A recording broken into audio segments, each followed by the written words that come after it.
مسلمہ میں بنے مختلف مکتبہ فکر کو اگر اکٹھا کرنا ہو تو آپ کن باتوں پر اکٹھا ہونے کی تلقین کریں گے؟ سب سے بنیادی بات یہ ہے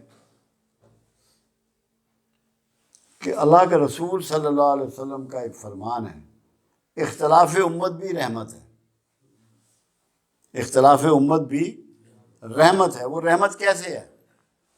جب ہم مختلف پوائنٹ آف ویو پہ مختلف سوچ بن جاتی ہے، مختلف ارادے بن جاتے ہیں، مختلف نظریات کھڑے ہو جاتے ہیں، ہم اس کو ثابت کرنے کے لیے، اپنے آپ کو جسٹیفائی کرنے کے لیے تحقیقات شروع کرتے ہیں، جستجو شروع کرتے ہیں، کھوج لگانی شروع کرتے ہیں۔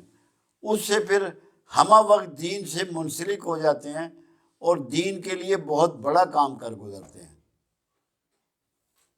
اور جہاں تک یہ اختلافات ہیں، کوئی ایسا بنیادی اختلاف کسی مکتبہ فکر میں نہیں ہے کہ جسے آپ مشرک یا اسلام سے خارج کہہ سکیں۔ کوئی ایسا اختلاف کسی میں نہیں ہے۔ چھوٹے موٹے الجھاؤ ہیں، اگر لوگوں نے اس کو روا رکھا ہوا ہے، کم از کم جو یہ چاہے کہ امہ میں اتحاد ہو جائے، اتفاق ہو جائے، وہ پہلے نمبر پہ کسی پر معترض نہیں ہوگا۔ ہمیں اعتراض کسی پہ نہیں کرنا، پوائنٹ آؤٹ نہیں کرنا کسی کو۔ ان کو بھی یہ ریکویسٹ کرنی ہے کہ آپ کسی دوسرے مسلک والے کو نہ غیر مسلم کہیں، نہ کافر کہیں، نہ زندیق کہیں، نہ دوستی کہیں۔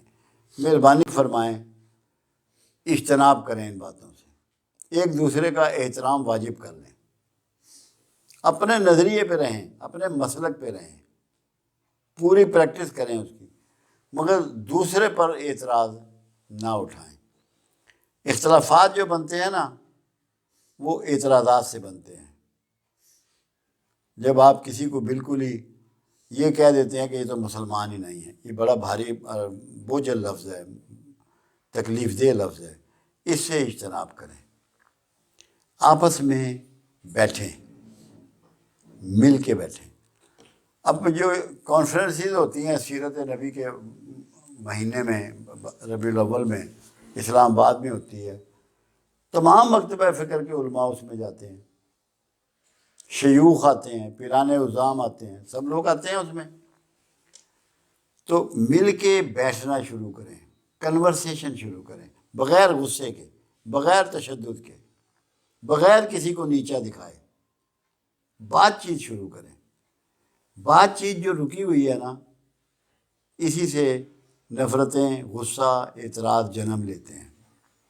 جب بات چیت ہوتی ہے تو ریکنسائل کرتا ہے آدمی، ریکنسلیشن ہوتی ہے، ریکنسلیشن سے بہتری کے راستے نکلتے ہیں۔